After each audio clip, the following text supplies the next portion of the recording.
Hello friends. मैं हूं अंकित पांडे और आज मैं आपके लिए कैंट 12 ऑब्जर्वेशन का सेकंड पार्ट लेकर आया हूं। फर्स्ट पार्ट में मैंने आपको फर्स्ट ऑब्जर्वेशन से सिक्स्थ ऑब्जर्वेशन तक एक्सप्लेन किया था। अब हम यहाँ सेवेंथ ऑब्जर्वेशन से 12 ऑब्जर्वेशन तक पढ़ेंगे। तो अगर आपने फर्स्ट पार्ट अब तक नहीं देखा है तो नीचे डिस्क्रिप्शन बॉक्स में दे रखा है, आप वहाँ से देख सकते हैं।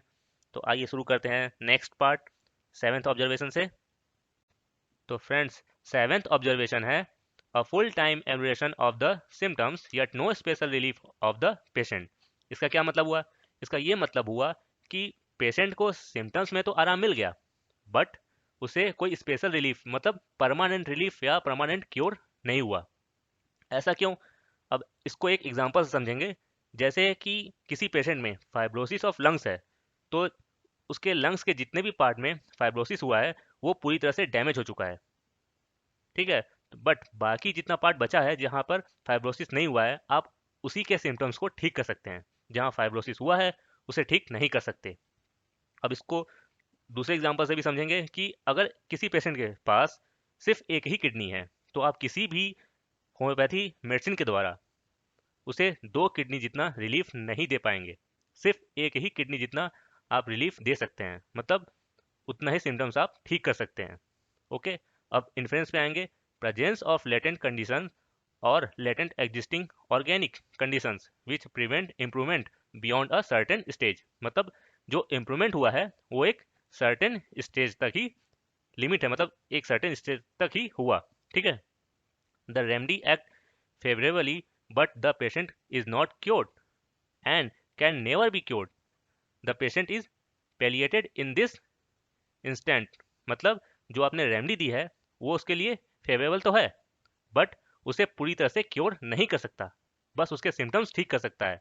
ठीक है, तो इसलिए वो पेशेंट में पेलिएशन का काम करेगा। मतलब पेलिएटेड या पेलिएशन का मतलब है कि उसके सिम्टम्स को ठीक कर देगा, बट परमानेंट क्योर नहीं कर पाएगा।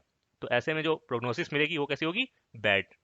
ओके, एग्जाम्पल यहाँ मैंने लिख रखा है। A patient with one kidney can only improve to certain degree. मतलब एक सीमा तक उसे आराम पहुंचा सकते हैं, लेकिन दो किडनी जितना आराम नहीं पहुंचा सकते। ओके, एट्थ ऑब्जर्वेशन है some patients prove every remedy they gate.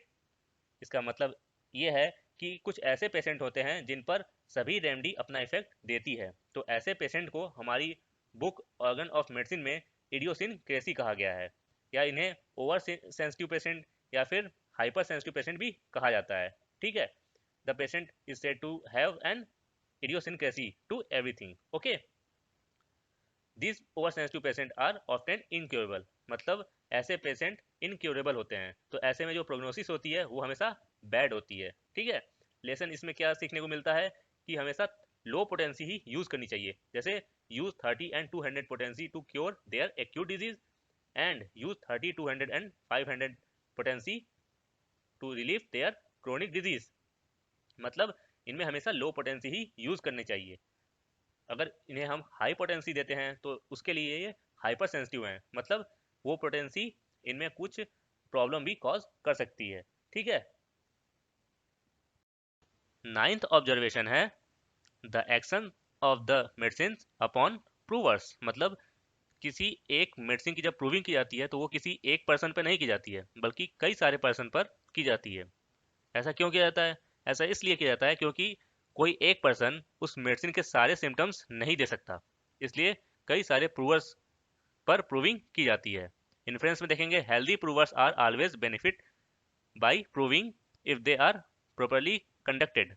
मतलब जो हेल्दी प्रूवर्स होते हैं उन पर प्रूविंग करना फायदेमंद होता है, क्योंकि वो उसे सही तरीके से कर सकते हैं प्रूव। What to do? ऐसे में हम क्या कर सकते हैं? The constitutional state of an individual who want to be a prover should carefully observe and noted. They should be subtract from the proving, but if they appear, the change in them should be noted. मतलब जब कोई individual proving करना चाहता है medicine की, तो उसके सारे सिम्टम्स को नोट किया जाता है, फिर उसे मेडिसिन दी जाती है, फिर जो उसमें सिम्टम्स आते हैं उन्हें भी नोट किया जाता है, और जो उससे पहले वाले सिम्टम्स थे उनको इन सिम्टम्स में से सब्सट्रैक्ट कर दिया जाता है, हटा दिया जाता है, और जो सिम्टम्स बचते हैं वही हमारे मेडिसिन के सिम्टम्स होते हैं। ओके, नेक्स्ट 10th ऑब्जर्वेशन है new symptoms appear after the remedy. मतलब इसे एक एग्जांपल समझते हैं कि कोई पेशेंट आपके पास आया, आपने उसकी केस टेकिंग की, उसके बाद उसे मेडिसिन दिया, ठीक है, और कुछ दिनों के बाद उसमें कुछ नए सिम्टम्स आ गए, ठीक है। तो इसका सीधा सा मतलब होता है कि जो आपने मेडिसिन दी है वो रॉन्ग है, मतलब वो गलत है, ठीक है। इन्फ्लुएंस में देखेंगे तो if a great number of new symptoms appear after the administration of the remedy it means wrong prescription, ठीक है। इसमें जो प्रोग्नोसिस होगी हमेशा बैड होगी, क्यों? क्योंकि रॉन्ग मेडिसिन दी गई है, रॉन्ग प्रिस्क्रिप्शन की गई है। Okay, what to do? Another more similar medicine is to be selected after taking the case of fresh. मतलब एक फ्रेश केस टेकिंग करेंगे, उसके बाद मोस्ट सिमिलर मेडिसिन का सिलेक्शन करके उसे देंगे, ठीक है। But if symptoms are of serious nature, the antidote and another most similar medicine is to be selected after fresh case taking। मतलब अगर उसमें जो नए सिम्टम्स आए हैं वो सीरियस नेचर के हैं, मतलब कुछ गंभीर बीमारी कॉज कर रहे हैं, तो आप क्या करेंगे? पहले उस पुराने वाली जो मेडिसिन थी उसको एंटीडोट करेंगे, ओके। उसके बाद उसकी केस टेकिंग करेंगे और फिर मोस्ट सिमिलर मेडिसिन उसे देंगे, ओके। नेक्स्ट 11th ऑब्जर्वेशन है when old symptoms are observe to reappear. मतलब हमने किसी पेशेंट को मेडिसिन दिया और मेडिसिन देने के बाद उसके पुराने सिम्टम्स जो सप्रेस्ड थे वो अब वापस आ रहे हैं।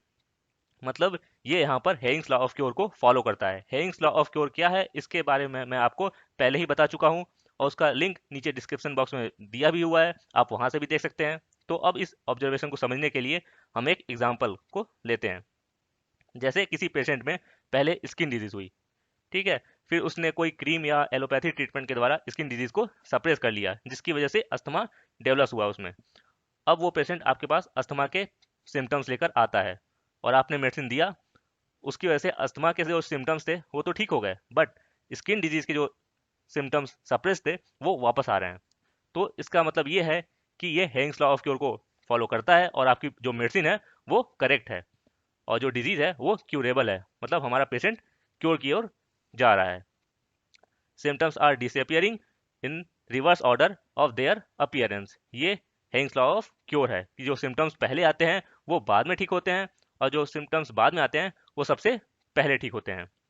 तो ऐसे में जो प्रोग्नोसिस होगी वो गुड होगी, ठीक है। What to do? ऐसे में हमें क्या करना चाहिए? So long as old symptoms come back and go off the medicine must be let alone. मतलब कुछ जो पुराने सिम्टम्स आए हैं और वो फिर ठीक भी हो रहे हैं, तो आपको क्या करना है? मेडिसिन के एक्शन को होने देना है।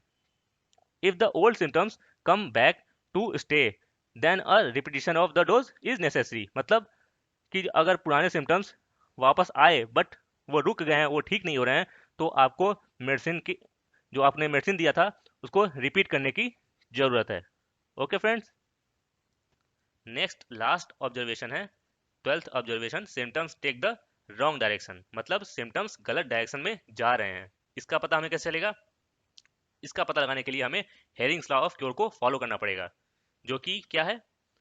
ये है कि first symptoms will disappear last. मतलब जो सिम्टम्स सबसे पहले आया था वो सबसे लास्ट में डिसअपियर होगा, और जो सिम्टम्स सबसे बाद में आया था वो सबसे पहले डिसअपियर होगा।